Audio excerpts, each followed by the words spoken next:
as for my brief hiatus, although I recognise that on the internet, a 2-week hiatus can be considered about a month, so could be considered as a form of social suicide. Bruh. But still, I had to finish up with the academic year in uni, so I just wanted to prioritise, and no harm done. I today wanted to kind of come back with a bang and introduce a new kind of form of discussion that I want to bring up to the channel, and in the future kind of keep up on a semi-regular basis, where I just pick out a band, musician, genre, or some nitpicky thing, and just have a good chat about it, tell you why I like it, and perhaps why I think you should consider giving it a listen, or changing your perspective, or maybe giving it a look. So, as you may have noticed by, this bad boy right here. Hello there. I am a massive fan of Led Zeppelin. Well, mostly I'm a massive fan of anything that can be classed as classic rock, or anything that kind of occurred between the 1920s and, the 1990s. 2,000 years later. Or, anything that can be considered to be blues, anything that kind of has guitar, high distortion, kind of just general things that kind of everyone seems to like. And I wanted to come back, talk about them, and give you some reasons why you ought to go back and give them a listen if you have not in some time. Now, this is going to be very heavily biased, and there is going to be a good amount of brown nosing, but bear with me, it is worth it, because your face will be melted. And as Mr. Jack Black, utmost authority on this band, can say, greatest rock band of all time. Now you can find that quote verbatim in the Lincoln Center Awards ceremony of 2012, where he spoke on their behalf. Now to business.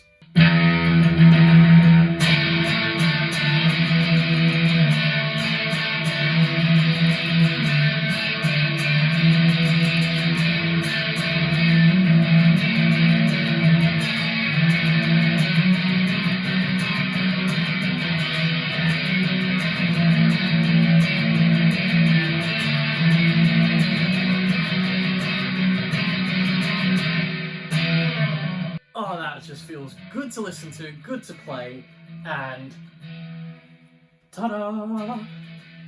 Communication Breakdown. One of my favourite Zeppelin songs, and one that I think kind of gets us going in the ballpark of talking about the band.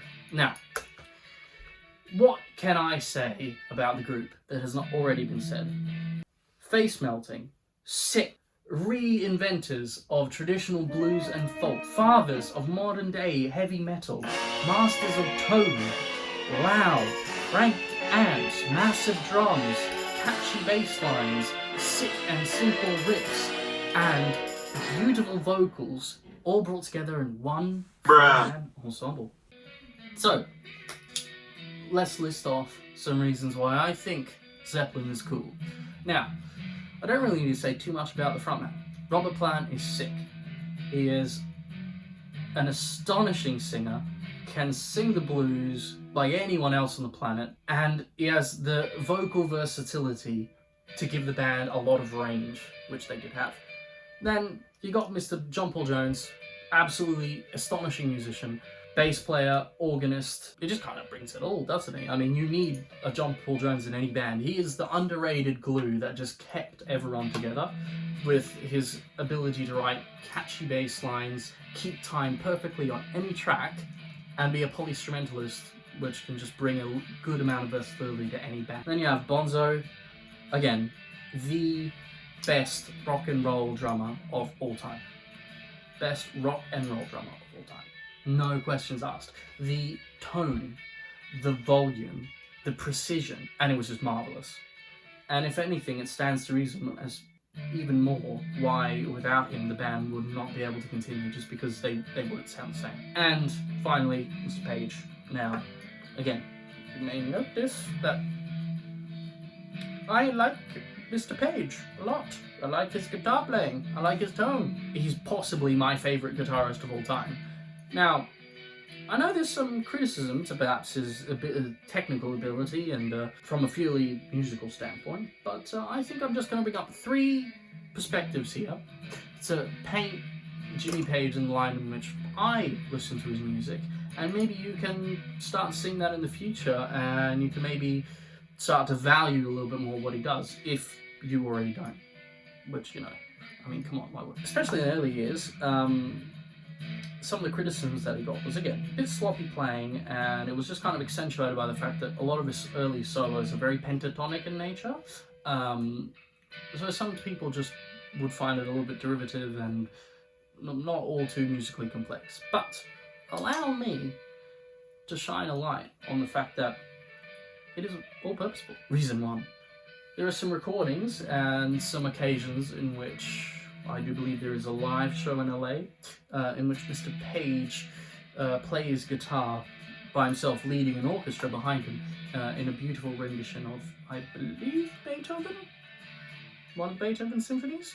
I haven't seen that recording in such a long time, but I do know it's there. I watched it. And it does show the fact that he does have the technical ability to play cleanly and carry on and be an excellent musician, thus showing that his sloppiness is by choice. And I think I kind of know why. Aside from, a stylistic choice to just go with the band. But if you consider a general pentatonic run,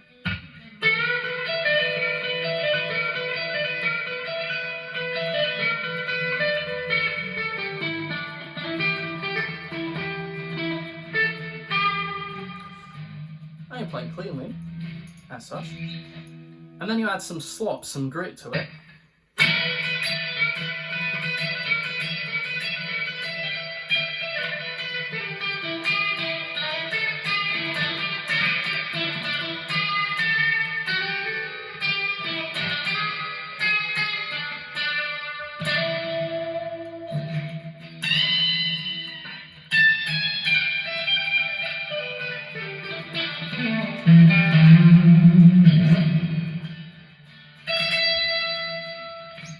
And you add some slop, you start to hear a massive difference, which I think kind of is more of a two-pronged approach.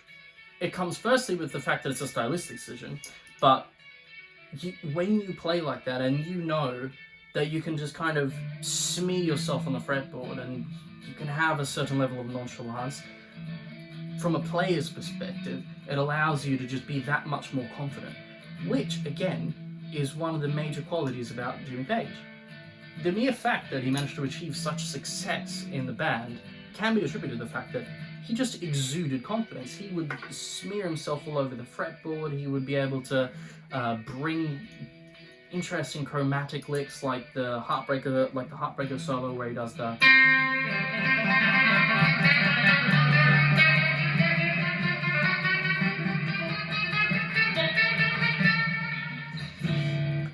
And normally you wouldn't at the time, at least in that context, you wouldn't have expected to smear yourself all the way up. You would have found a constructive way to just kind of get to that point, unless you were Jimi Hendrix and you were just so cool you just didn't give a shit.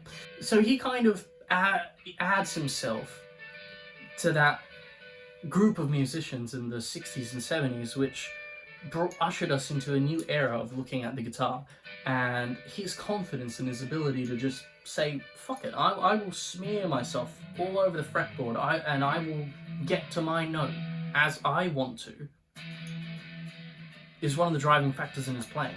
And it's some of his strongest appeal, because if he wants to, let's say, get to here, but we're starting off up here, he could easily consider something like...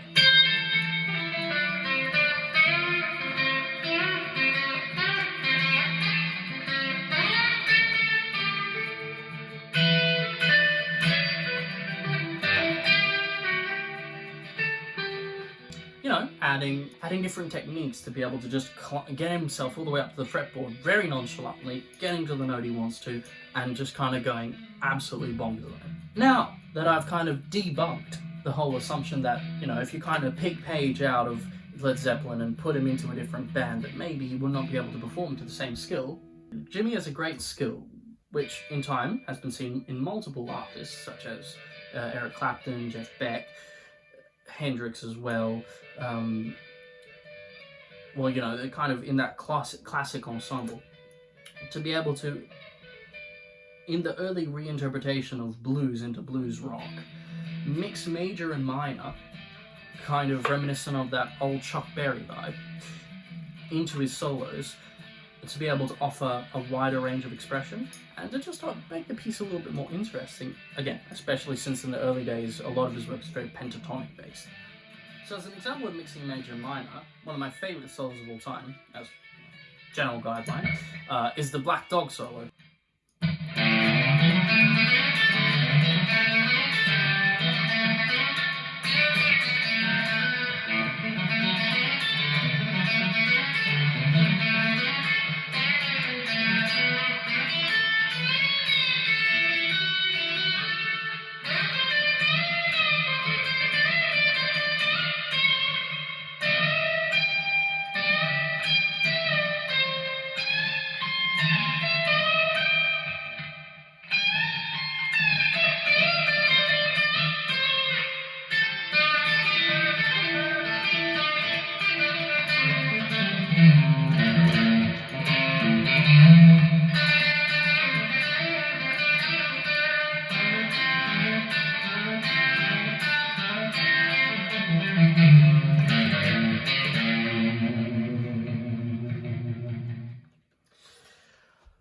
Which again, beautiful example of the ability to provide a solo in a minor context, but to just bring it and flush it out with all these extra added notes from the major pentatonic and, well, natural scale, which gives you a lot more flavour, a lot more punch, and, well, with tones like these provided by this beautiful Telecaster. How could you say no? And finally, the creativity. Now, aside from the fact that most Zeppelin riffs are kind of simple to play, but they're very inventive and they're very creative, so they just kind of end up being really catchy and things you can just kind of jam along to. I mean, for Christ's sake, the riff for Whole Lotta Love is, I mean, it's not too special. It's just.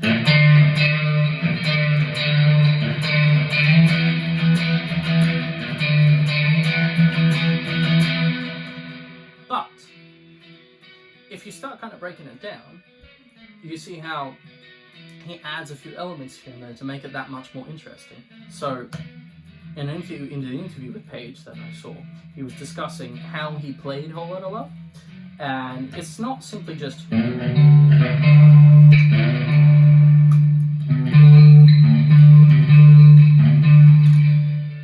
Obviously, since this is a D note, and you're playing with the D string right below,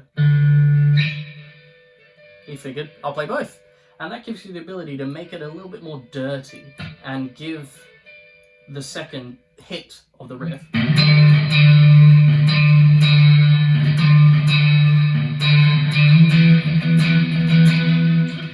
make it a little bit more dirty, because you're bending the A string a little bit as you try to get the D string to ring out as well. So you give it the consistent D flavour, but you're just kind of mucking it up a little bit just to keep the music not banal, if that makes sense. And to further that point, you can look at, obviously, his ingeniousness with regards to tone, with regards to pedal usage, with regards to the fucking violin bow, man. It's so cool. I bought a violin bow because I thought it was so cool. I'm trying to learn how to use it. I'm hoping I can manage to get good enough to make a video on that in the future, because it's so fun. Basically, all this is just to say that the creativity and inventiveness of Jimmy Page is fun as a listener and as a player, and that's why I like it so much. It's because it's fun, and it's good music, and it takes skill. It's inventive, it's creative, it's imaginative, but it's still reminiscent of old school good music, and it just adds enough features to make it to give it their own twist, but not depart from it too much, which is the balance I think Zeppelin as a band had. all means aside, I kind of hope today I gave you some extra snippets here and there as to why you should probably go listen to some Zeppelin after you're done here. And hopefully you can go get your face melted and have some fun, because it's just good.